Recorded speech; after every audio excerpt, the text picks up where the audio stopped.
Wonderful. So, Alina, what was it that what are you appreciating about this experience tonight or today for you? I um, I do coaching as a nice combination of following the principles, yeah, transformative shift principles, which we practice, learn, teach, and are taught.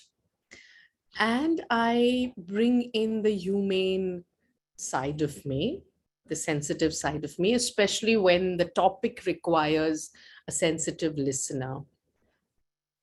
Um, Observing my client in the way she described the situation, the pain of the client was very, very, very evident. So uh, if I have to use the transformative shift principle of observe the nature of the experience, something that we teach at our level 1 students, and then we really go into the depth of it at advanced level also. I observed the nature of the experience. I saw the client's relationship with her situation, and her description of the pain that her family has been through came across in her own pain too. And suddenly I thought, uh, like we believe that while the client says that they want to resolve something, they resolve it only after their reactive mind has settled. And I think the nurse example helped to settle the reactive mind, make it receptive. She accepted that she was the nurse, she had the bandage, she had the medicine. And then when she said that, how can I go on with life? I need to feel like them. I realized that there's hurt there too. And that's when I don't know how it just came to me that, like the caretaker of a person who is unwell is also very, very hassled in life, but nobody really asks the caretaker, because everybody's attention is on the person who's unwell. The ill patient is the center of attention, and the caretaker really gets neglected. I just came to my mind, and I said, oh, this caretaker needs to heal too. And then that's the way I took it ahead. Yeah. And you could just see Alina throughout the conversation. Neha was having these moments of insight and awareness, and you could just see she started to see things that she couldn't see before.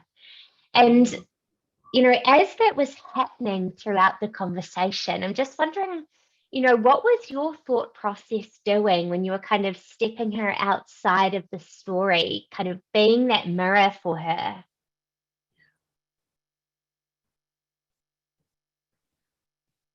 While I was trying to keep her outside the story, I did not lose view of the fact that she wants to move forward. And if the client wants to move forward, then as a coach, I will need to make her move forward. But it was not an either or way of moving forward. If I take care of them, I can't move forward. If I move forward, it's not that, right? It can be an and situation. Yeah, dichotomous and mono single view. And I just decided to say that, stay still and find your own way. And it was wonderful how she found her own way when I said that, what's the best way to heal yourself? And she said, the best way to heal myself is to get back to my goals, which means go on with life. But now going on with life is not getting looked at as a selfish person, but going on with life is because I'm healing. And that's a shift that came beautifully, very organically. I was quite surprised about it myself too. Yeah, it was phenomenal. Just watching it all unfold. And, Alina, you mentioned that the client wanted to move forward. And I'm wondering, how is this conversation different than maybe more of a transactional style of conversation in your perspective? Yeah. So, at our level one core level, we teach a little more formulated approach. We insist to our new young coaches to be a little more formulated, topic and expression of desire and importance, etc. And I'm sure sometimes they wonder that we're holding their hands too tight and not allowing them to flow in the conversation. Um, while I did follow all of that in terms of exploring what is it the client wants to work on, what is it that she needs to understand about herself, and all those principles were followed, but I followed them a little more fluidly. I married them to the fact that here is somebody who uh, is handling a few emotions which they need to be able to sort out, label, and choose if there's an alternative emotion there. So obviously it could not have been formulated. But the backbone of my conversation was the awareness, clarity, choice completely. Maybe I asked only one or two choice questions, and maybe I didn't do scaling like we do at level one with our clarity conversation. But the entire process of making the client realize what she wants, where she wants to go, who she is being when she's being a certain way, I followed the same process. But yes, it wasn't the standard questions that we insist on teaching our level one students. It wasn't that way. Yeah, but I so love, Alina, just, that the backbone of the conversation, it still remains the same, that ACC conversation. And, as you being an MCC coach, it's just, it has become so much more artful, than more of the formulated level one type conversations. So yeah, just really want to acknowledge you for the artfulness that you brought into today's conversation. So just before we share our results from the Mentimeter, have you got anything that you would like to share lastly with our audience?